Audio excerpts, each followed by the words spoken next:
ఈ దినము మా బ్రదరు రావడానికి గల ముఖ్య ఉద్దేశం ఏంటంటే, వారి యొక్క అల్లుడు అమెరికాలో ఉంటాడు. అతనికి ఒక ప్రేరేపణ కలిగినది. అంకుల్, మీ సంఘంలోన విధవరాళ్ళు ఎంతమంది ఉంటారు? వాళ్ళకి ఒక చిన్న కొద్ది గిఫ్ట్ నేను వాళ్ళకి ఇవ్వాలనుకుంటున్నాను. వాళ్ళకి ఒక్కొక్క చీర ప్రజెంటేషన్ చేయమని కొంత అమౌంట్ పంపించాడు. ఆ అమౌంట్ తోటి మరి నేను సంఖ్య చెప్పాను 20 మంది అని. ఆ 20 మందికి చీరలు తీసుకోవడము జరిగినది. కనుక అది మా అన్న ద్వారా అది అందించబడటం అనేది కూడా జరుగుతూ ఉంటుంది.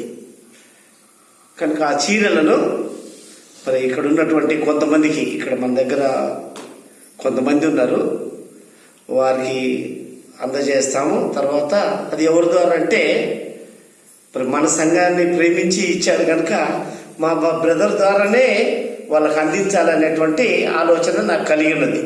నేను ఇవ్వటం కాదు, కానీ అది మీకే అందజేశాడు కనుక మీరే తీసుకున్నారు కనుక మీరే మీ చేతుల మీదనే ఇవ్వండి అని నేను కోరటం జరిగినది. అందుకే మా బ్రదరు అది అందించడానికి వచ్చాడు. కానీ దానికి తోడుగా చక్కని వాక్యాన్ని కూడా దేవుడు మనకి అందించాడు. హల్లెలూయా.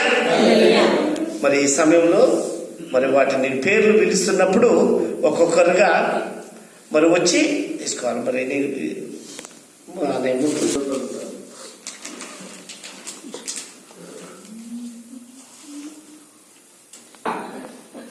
నేను ముందే చెప్పినాను, విధవ రాళ్ళ కొరకే అడిగింది. నేను అంత తగ్గించాను. అటు తిరిగి తీసుకున్నట్టు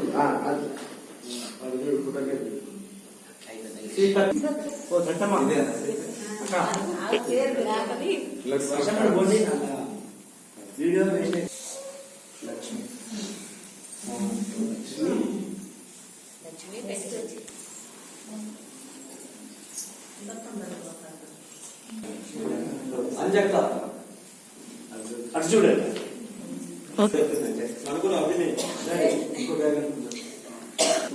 సత్యక్క ఇది చూడు పిన్ని. భూలి అమ్మ ఉంటుందా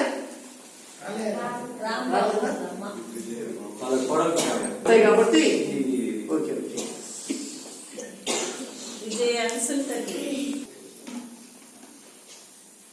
ఓకే. Okay okay. పోయిన సంవత్సరాన్ని, అంతకుముందు సంవత్సరాన్ని కేసీఆర్ కొన్ని ఉన్నాయి నా దగ్గర. పాత సేవ్ చేసి న్యూ వీడియోస్